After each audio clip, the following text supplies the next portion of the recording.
Good morning बच्चों। SPD school एवं college institute की ऑनलाइन क्लास में आप सभी का स्वागत है। तो बच्चों, आपने 12th क्लास में जो केमिस्ट्री की बुक थी आपके पास, उसमें वो कंप्लीट एक बुक थी जिसमें ऑर्गेनिक, फिजिकल और इनऑर्गेनिक वो सारे मिक्स थे। लेकिन जब आप बीएससी फर्स्ट ईयर में आप केमिस्ट्री पढ़ते हो तो आपके पास केमिस्ट्री के 3 पेपर होंगे। जो फर्स्ट पेपर है वो है अकार्बनिक रसायन, जिसको कहते हैं इनऑर्गेनिक केमिस्ट्री। आपका सेकंड पेपर होगा कार्बनिक रसायन, जिसको कहते हैं ऑर्गेनिक केमिस्ट्री। और आपका थर्ड पेपर होगा वो है भौतिक रसायन या फिजिकल केमिस्ट्री। तो यहाँ पे आपको बीएससी फर्स्ट ईयर में तीनों किताबें आपको अलग अलग मिलेंगी, जबकि 12th क्लास में आपके पास ये बुक एक थी जिसमें सभी चैप्टर मिक्स थे। तो जो प्रत्येक बुक है उसमें 5 यूनिट होंगी और इन यूनिटों में से एक एक क्वेश्चन आपको सोल्व करना पड़ेगा इसमें एग्जाम में। एग्जाम में भी 5 यूनिट के आते हैं, जिसमें से आपको एग्जाम में भी 5 यूनिट में ही क्वेश्चन आएंगे, जिसमें से आपको एक एक यूनिट में एक एक क्वेश्चन करने हैं। तो जो हमारे पास बीएससी फर्स्ट ईयर का जो ऑर्गेनिक केमिस्ट्री है उसकी फर्स्ट यूनिट स्टार्ट करने जा रहे हैं, और जिसका नाम है मैकेनिज्म ऑफ ऑर्गेनिक रिएक्शन, या हम कहते हैं रासायनिक अभिक्रियाओं की क्रिया विधि। तो बच्चों, इससे पहले आपने 12th क्लास में जो भी रासायनिक अभिक्रियाएं पढ़ी थी वो ही हमें इस चैप्टर में पढ़ना है, उनकी मैकेनिज्म पढ़ना है।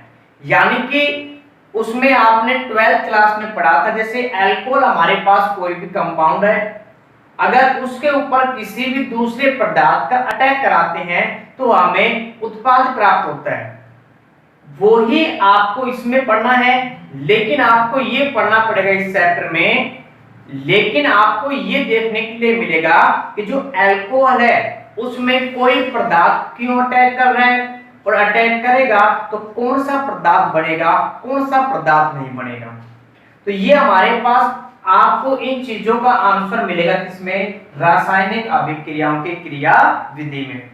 तो सबसे पहले बच्चों हम बात करते हैं कि कोई भी जो रासायनिक अभिक्रिया होती है उसमें भाग लेने वाले जो पदार्थ होते हैं वो क्या कहलाते हैं, अभिकारक कहलाते हैं। तो किसी भी रासायनिक अभिक्रियाओं में भाग लेने वाले जो पदार्थ होते हैं वो क्या कहलाते हैं, अभिकारक कहलाते हैं। अब ये जो अभिकारक होते हैं कुछ कंडीशंस होती हैं। कुछ कंडीशंस का मतलब होता है जैसे fix temperature, fix volume, fix pressure, या कोई भी हमारे पास उत्प्रेरक जिनको कहते हैं कैटलिस्ट, इंग्लिश में क्या कहते हैं, कैटलिस्ट कहते हैं। तो जो अभिकारक होते हैं कुछ कंडीशंस में किस में बदल जाते हैं, उत्पाद में, या किसका निर्माण करते हैं, उत्पाद का निर्माण करते हैं। तो कोई भी अभिक्रिया है जिसमें अभिकारक भाग लेने वाले पदार्थ होते हैं, उत्पाद अभिक्रिया में बनने वाले नए पदार्थ होते हैं। अब जो अभिकारक होते हैं वो भी 2 प्रकार के होते हैं, या हम ये कह सकते हैं इसको कि जो अभिकारक है उनको 2 भागों में बांटा जा सकता है। एक फर्स्ट हमारे पास इसमें सबस्ट्रेट, और जो सेकंड पार्ट होता है इसका वो है अभिकर्मक।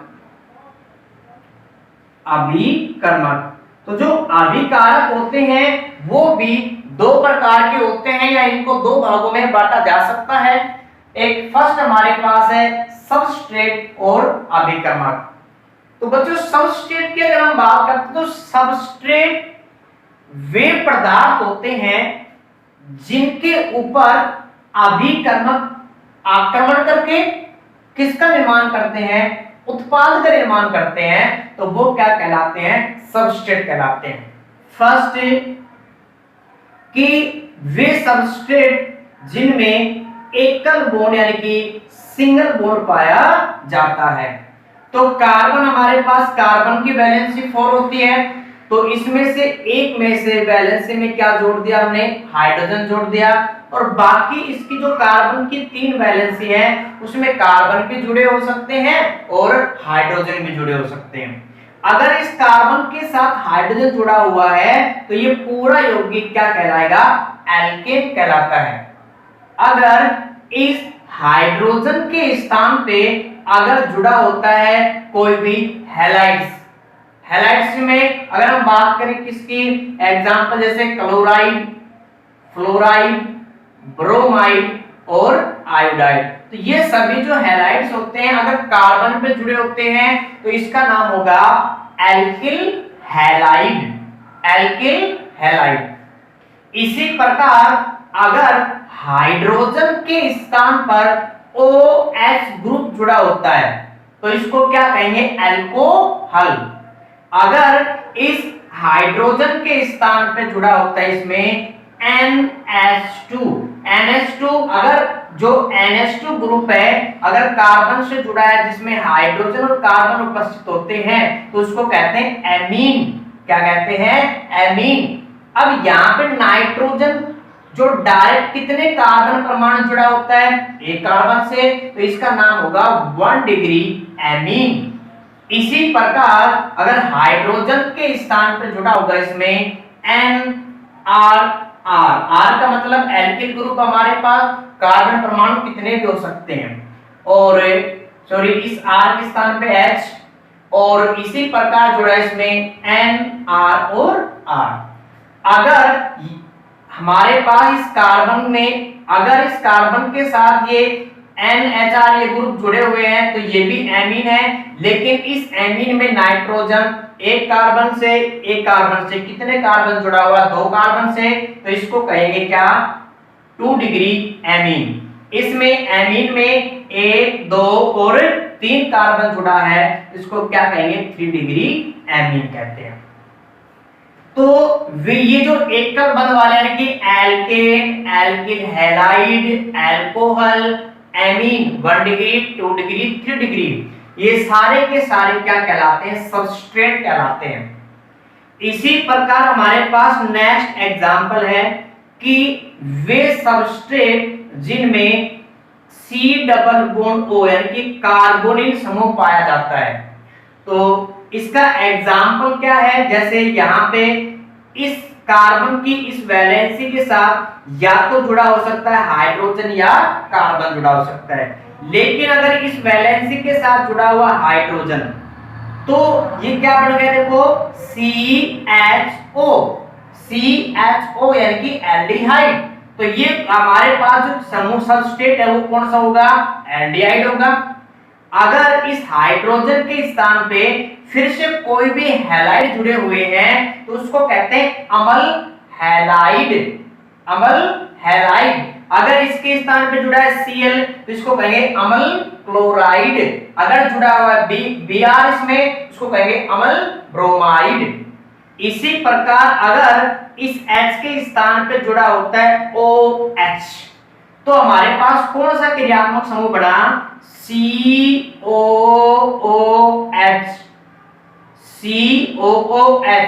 अम्ल है ना, कार्बोक्सिलिक अम्ल इसमें, तो ये कार्बोक्सिलिक अम्ल बन गया इसमें। इसी प्रकार अगर इस H के स्थान पे NH2, NRH या NRR, R का मतलब एल्किल ग्रुप, अगर ये समूह जुड़े होते हैं तो उनको कहते हैं एमाइड। दोनों में फर्क है। अगर NH2 ऐसे कार्बन से जुड़ा हुआ है जिसके पास कोई भी ऑक्सीजन वगैरह जुड़े नहीं हुए तो वो कहलाएगा एमीन। अगर NH2 ग्रुप जुड़ा हुआ है कार्बोनिल समूह से इसका नाम होता है एमाइड। अब इसमें फिर से नाइट्रोजन के पास नाइट्रोजन कितने कार्बन परमाणु जुड़ा हुआ है, 1 से, इसको क्या कहेंगे, 1 डिग्री एमाइड। और इसमें अगर बात करें नाइट्रोजन की तो यहाँ से कार्बन से और यहाँ से किससे, एल्किल कार्बन होता है, 2 से जुड़ा हुआ है तो इसको 2 डिग्री और ये क्या कहलाएगा, 3 डिग्री। तो ये हमारे पास वे सबस्ट्रेट होते हैं जिनमें कार्बोनिल समूह यानी कि C डबल बॉन्ड को पाया जाता है। इसी प्रकार नेक्स्ट हमारे पास ऐसे सबस्ट्रेट जिनमें कार्बन कार्बन के बीच में डबल बॉन्ड या कार्बन कार्बन के बीच में ट्रिपल बॉन्ड पाया जाता है। डबल बॉन्ड पाया जाता है वो क्या कहलाते हैं? एल्कीन, और जिनमें ट्रिपल बॉन्ड पाया जाता है वो क्या कहलाते हैं? एल्काइन। तो एल्कीन और एल्काइन भी क्या होते हैं? सबस्ट्रेट होते हैं।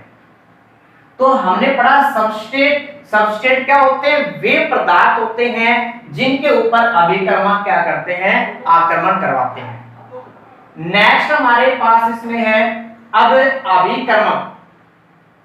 तो अभिकर्मक क्या होते हैं? अभिकर्मक सबस्ट्रेट पर आक्रमण करते हैं और किसका निर्माण करते हैं? उत्पाद का। तो कोई भी रासायनिक अभिक्रिया है उसमें निम्न भाग होते हैं। एक तो सबस्ट्रेट, अभिकर्मक, कुछ कंडीशंस होती हैं, या हम कह सकते हैं उत्प्रेरक। इसी के साथ साथ जो आपके पास अभिक्रिया है उसमें क्या पाया जाता है? विलयन। तो सबस्ट्रेट, अभिकर्मक, कुछ कंडीशंस और उत्पाद, तो ये सारे इसके पद होते हैं या सारे इसके रिएक्शन के क्या होते हैं? भाग होते हैं। अब इसी के साथ बच्चों आपने 12th क्लास में पढ़ा था कि एसएन अभिक्रिया। एसएन का मतलब होता है नाभिकीय प्रतिस्थापन अभिक्रिया। आपने पढ़ा इसमें एक तो SN1 और SN2। तो जो SN1 अभिक्रिया होती है वो 2 पदों में संपन्न होती है और SN1 अभिक्रिया कितने पदों में संपन्न होती है? 1 पदों में। तो जो जितनी भी रासायनिक अभिक्रियाएं होती हैं वो विभिन्न पदों में होती हैं और उन पदों का अध्ययन करना, विस्तार से अध्ययन करना क्या कहलाता है? रासायनिक अभिक्रियाओं की क्रिया विधि।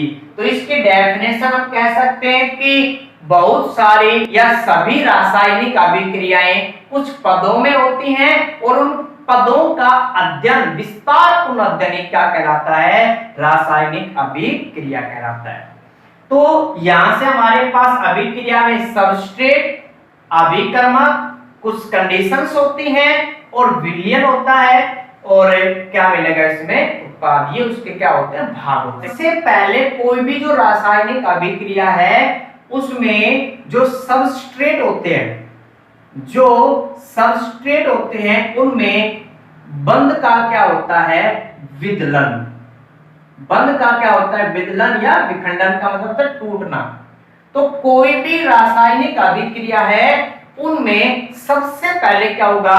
बंध का विदलन होगा। जो सबस्ट्रेट है उनमें उपस्थित जो बंध है उनका क्या होगा? विदलन होगा। अगर विदलन की बात करें तो विदलन 2 प्रकार का होता है। फर्स्ट है हमारे पास समांश विखंडन या विदलन और दूसरा हमारे पास होता है विषमांश विखंडन।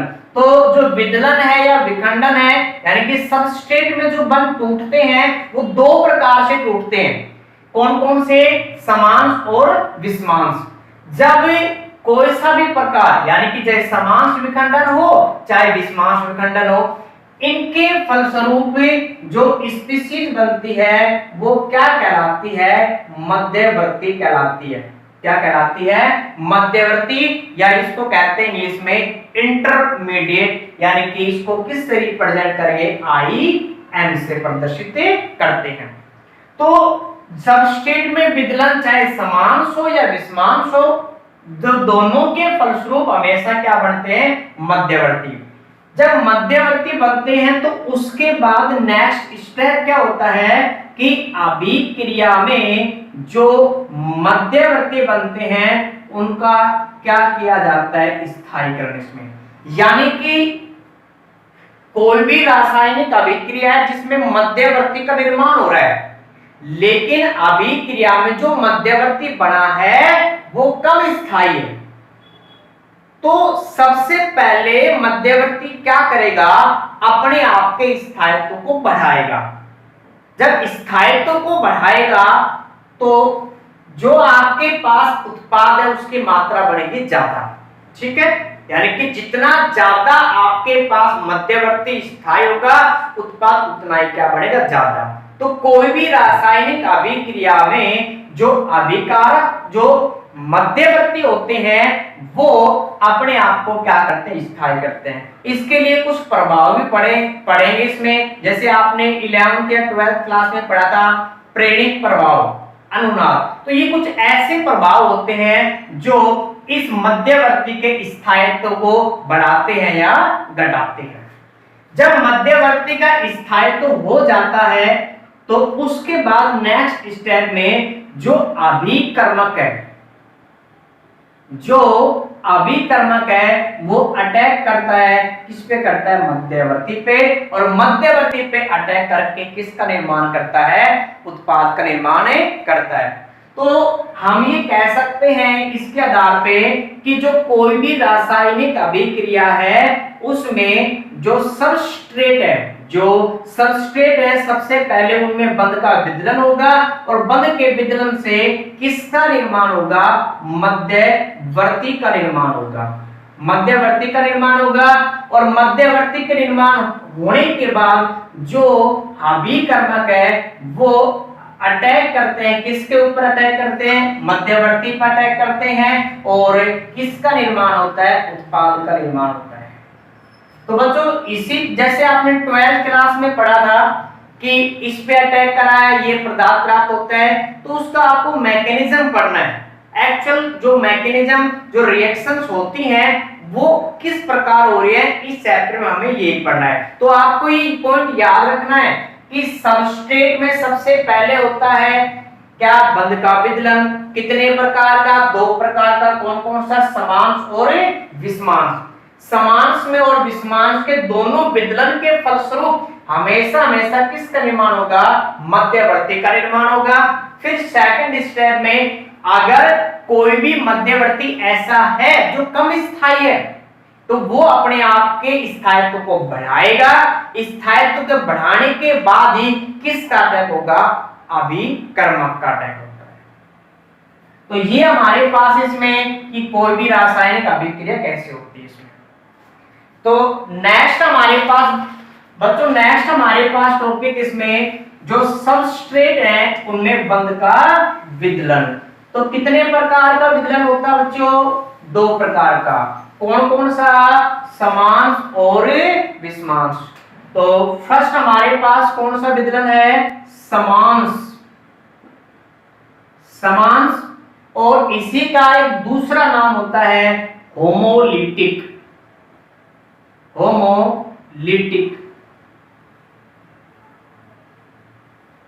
इसी का एक नाम और होता है अध्रुवीय विखंडन। तो फर्स्ट हमारे पास है समांश विखंडन या होमोलिटिक या अध्रुवीय विखंडन या विभाजन। दूसरा हमारे पास होता है इसमें विषमांश विखंडन। इसका दूसरा नाम होता है हेट्रोलिटिक या इसका एक नाम और होता है ध्रुवीय। तो हमारे पास जो सबस्ट्रेट होते हैं उनमें सबसे पहले विभाजन होता है, बंध का विदलन होता है, और कितने प्रकार का, 2 प्रकार का। तो सबसे पहले बच्चों हम बात कर रहे हैं किसकी, समांश विखंडन की या होमोलिटिक या अध्रुवीय विखंडन की। तो एग्जाम्पल के तौर पर हमारे पास 2 परमाणु है, परमाणु ए और बी।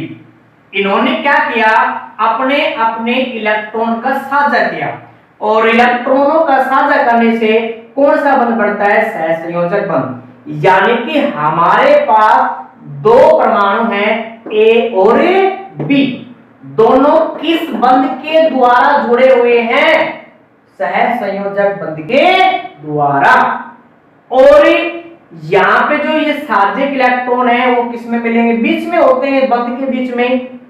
अब यहाँ पे कंडीशन है कि जो ए परमाणु है उसकी विद्युत ऋणता यानी कि इलेक्ट्रोनेगेटिविटी समान है, किसके समान है? बी के समान। यानी कि जो सहसंयोजक बंध के द्वारा दोनों जो परमाणु जुड़े हुए हैं उनकी विद्युत ऋणता कैसी है? समान।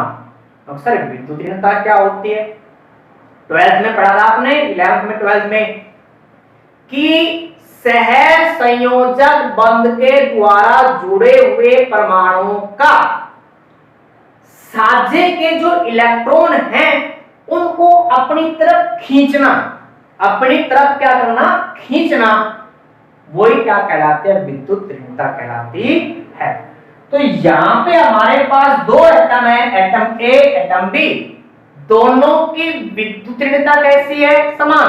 अर्थात जितने बल से ये ए इलेक्ट्रॉन को अपनी तरफ आकर्षित करेगा उतनी ही बल से जो बी है अपनी तरफ इलेक्ट्रॉन को आकर्षित करेगा। मतलब कैसे रहेंगे? बीच में। तो अगर इस प्रकार के दोनों परमाणु के बीच में जो बंध है उसका विखंडन करते हैं तो हमेशा हमेशा जो साझे के इलेक्ट्रॉन है उनमें से आधे इलेक्ट्रॉन एक एटम पे चले जाते हैं और आधे इलेक्ट्रॉन दूसरे एटम पे चले जाते हैं। अर्थात हम ये कह सकते हैं कि दोनों परमाणुओं पर जो इलेक्ट्रॉन का विभाजन है या स्थानांतरण है कैसा होगा? समान होगा। जब ये इलेक्ट्रॉन इसके ऊपर जब ये सिंगल इलेक्ट्रॉन इसके ऊपर आता है तो इसको दर्शाते हैं आधे सिर वाले तीर से। यानी कि हम ये कह सकते हैं कि एक इलेक्ट्रॉन के विस्थापन को हम किससे प्रदर्शित करते हैं? आधे सिर वाले तीर से प्रदर्शित करते हैं। और इस आधे सिर वाले तीर का नाम होता है क्या? फिश हुक वक्र। फिश हुक वक्र। जो आधे सिर वाले तीर है उसका नाम क्या होता है? फिश हुक वक्र। और एक इलेक्ट्रॉन के विस्थापन को किससे दर्शाते हैं? इसमें आधे तीर के द्वारा। अब जब इसमें समान विखंडन होगा तो इस पे भी एक इलेक्ट्रॉन, इस पे भी एक इलेक्ट्रॉन, तो यानी कि जो नई स्पीशीज है वो हमारे पास कुछ इस प्रकार होगी और इनका जो नाम होता है वो है मुक्त मूलक। यानी कि जब कभी भी दो परमाणुओं में बंध का विभाजन होगा, ऐसे दो परमाणु जिनमें विद्युत ऋणता समान है, तो अगर बंध का विभाजन होता है तो हमेशा हमेशा किसका निर्माण होता है? मुक्त मूलक का, या जिसको कहते हैं फ्री रेडिकल। इसका इंग्लिश में नाम क्या होता है? Free radical. ठीक है, ये मध्यवर्ती है, ध्यान रखना। हमने पढ़ा था ना कि सबस्ट्रेट में बंध का विदलन होता है तो मध्यवर्ती बनते हैं। तो समास विखंडन के फलस्वरूप कौन सा मध्यवर्ती बढ़ता है? मुक्त मूलक, जिसको कहते हैं फ्री रेडिकल कहते हैं। जैसे इसका एग्जाम्पल, तो इसका एग्जाम्पल की बात करें यहां से हम, तो यहां से हमारे पास है CH3 और H। तो यहाँ पे सहसंयोजक बंध के द्वारा हाइड्रोजन और कार्बन परमाणु जुड़े हैं, तो इनकी जो विद्युत ऋणता होती है वो लगभग समान होती है। तो यहाँ पे जो बंध का विदलन होगा वो हमेशा हमेशा कैसा होगा? समान। और समान के फलस्वरूप क्या बढ़ता है? मुक्त मूलक। तो किससे कैसे प्रदर्शित करेंगे? CH3 और ये मुक्त इलेक्ट्रॉन। इसी प्रकार हाइड्रोजन, और हाइड्रोजन के पास क्या है? मुक्त एक इलेक्ट्रॉन। तो CH3 ये फ्री रेडिकल, ध्यान रखना। नेक्स्ट हमारे पास है विषमांश विखंडन या हेट्रोलिटिक या ध्रुवीय विखंडन। इसमें क्या होता है कि हमारे पास फिर से दो एटम हैं ए और बी जो आपस में किसके द्वारा जुड़े हुए हैं? सहसंयोजक बंध के द्वारा।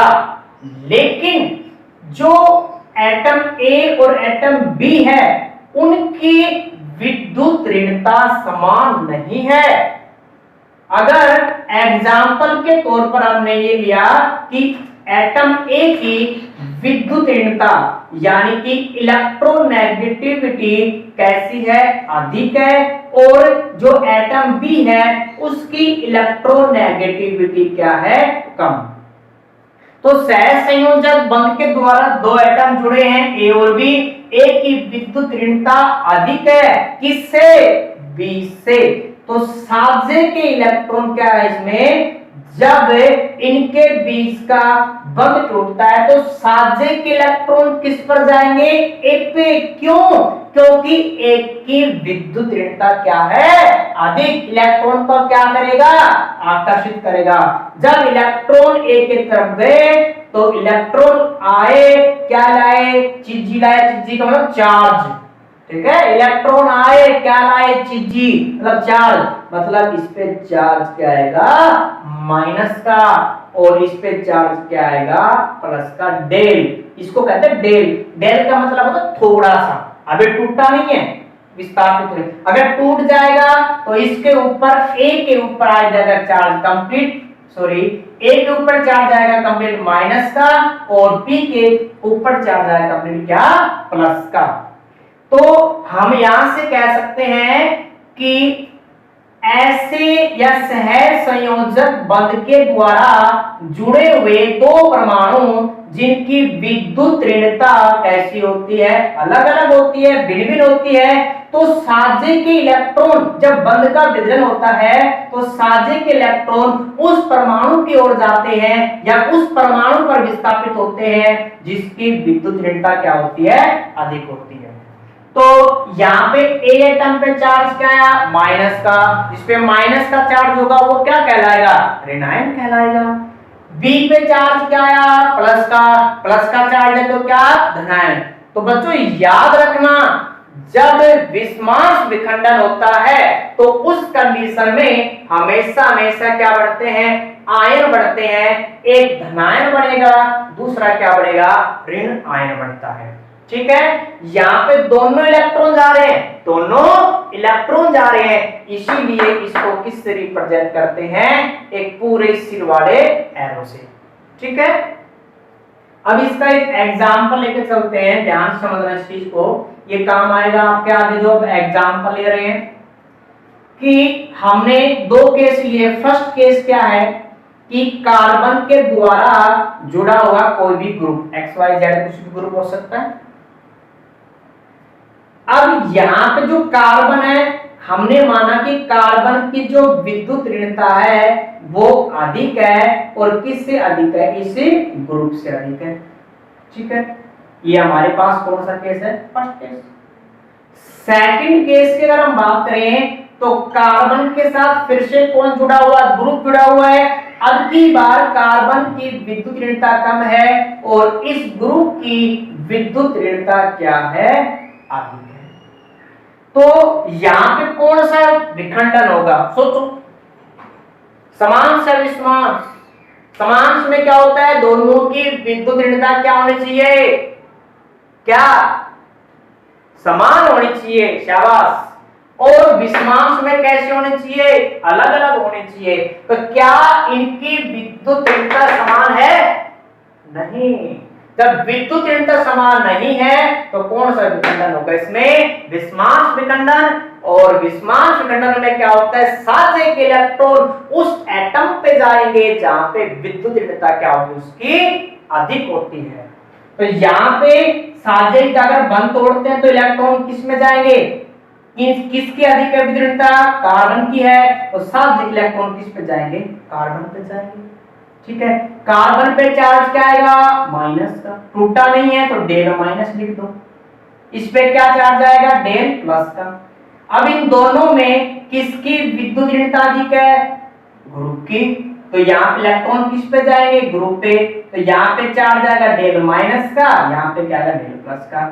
अगर इनका कंप्लीट विभाजन मतलब कंप्लीट बंध टूट जाता है तो इसके फलस्वरूप कार्बन पे चार्ज आएगा माइनस का, और इसके फलस्वरूप कार्बन पे चार्ज क्या आएगा, प्लस का चार्ज आएगा। अगर कार्बन पे चार्ज प्लस का होता है तो उसको क्या कहते हैं, कार्ब धन आयन, कार्ब धनायन, या इसका एक नाम और होता है कार्ब केटायन। कार्ब केटायन, अगर कार्बन पे चार्ज आता है माइनस का तो उसको कहते हैं कार्ब ऋणायन या कार्ब एनायन। तो हमारे पास जब विषमांश विखंडन हुआ तो भी दो, इसमें दो प्रकार के मध्यवर्ती बने, कौन कौन से? कार्ब धनायन, कार्ब ऋणायन और कार्ब धनायन। जब समांश विखंडन होता है तो क्या बनेंगे? मुक्त मूलक। तो बच्चों आपको याद रखना इसमें मध्यवर्ती बहुत काम आएंगे आपके। तो तीन मध्यवर्ती आपने पढ़ लिए हैं, कार्ब धनायन, कार्ब ऋणायन और मुक्त मूलक। ठीक है, मुक्त मूलक का निर्माण कब होगा? जब समांश विखंडन होगा। और धनायन का या ऋणायन का निर्माण कब होगा? जब विषमांश विखंडन होगा। अब इसमें देखो ये बोला गया है अध्रुवीय, तो यहाँ पे कोई आपको चार्ज दिखाई दे रहे क्या? प्लस माइनस देखो, दिख रहे? नहीं दिख रहे। ठीक है, इसीलिए इसको क्या बोला? अध्रुवीय। यहाँ पे आपको चार्ज दिखाई देंगे प्लस माइनस माइनस प्लस, तो ये कैसा होगा? ध्रुवीय। इसीलिए इसको क्या बोला गया है? विषमांश विखंडन को ध्रुवीय विदलन या विखंडन। अगर वीडियो तो जरूर लाइक करना, अगर वीडियो पसंद नहीं आई तो भी लाइक करना। लाइक करने में क्या जा रहा है बच्चों? लाइक करना, शेयर करना, सब्सक्राइब करना चैनल को, और जो बेल आइकन है उसको प्रेस करना।